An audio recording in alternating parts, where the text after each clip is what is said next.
ফারহান ফায়াজ রাতুল নামটা মনে রাখবেন। একদিন পৃথিবী ছেড়ে চলে যেতে হবে। এমন জীবন গড়ো যাতে মৃত্যুর পর মানুষ তোমাকে মনে রাখে। নিজের ফেসবুক বায়োতে লেখা এই কাজটা ঠিকই করতে পেরেছে ফারহান ফায়াজ। ঢাকা রেসিডেন্সিয়াল মডেল কলেজের ইন্টার ফার্স্ট ইয়ারের স্টুডেন্ট ফারহান ছোট থেকেই প্রচণ্ড বুদ্ধিমান। কলেজে থাকতেই বিশ্ববিদ্যালয়ের বই পড়ে। টেবিল জুড়ে সাজানো আছে ফিজিক্সের বিভিন্ন লেখকদের বই। বড় হয়ে পদার্থবিদ হতে চায়। ফান্ডামেন্টাল ফিজিক্স নিয়ে পড়াশোনার জন্য বিদেশ যাওয়ারও ইচ্ছা আছে তার। কিছুদিন আগেই জন্মদিন ছিল।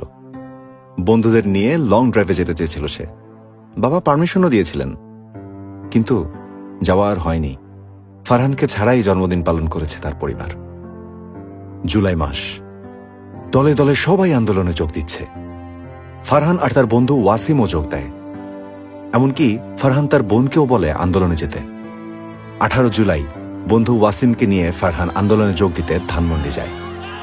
হুট করে পুলিশ আর সশস্ত্র ক্যাডারদের ধাওয়া পাল্টা ধাওয়ার মাঝে পড়ে যায় তারা। চারদিকে টিয়ার শেল আর রাবার বুলেটের গোলাগুলি। ওয়াসিম বসে পড়ে ফুটপাতে। কিছুক্ষণ পর শুনতে পায় ফারহানের বুকে গুলি লেগেছে।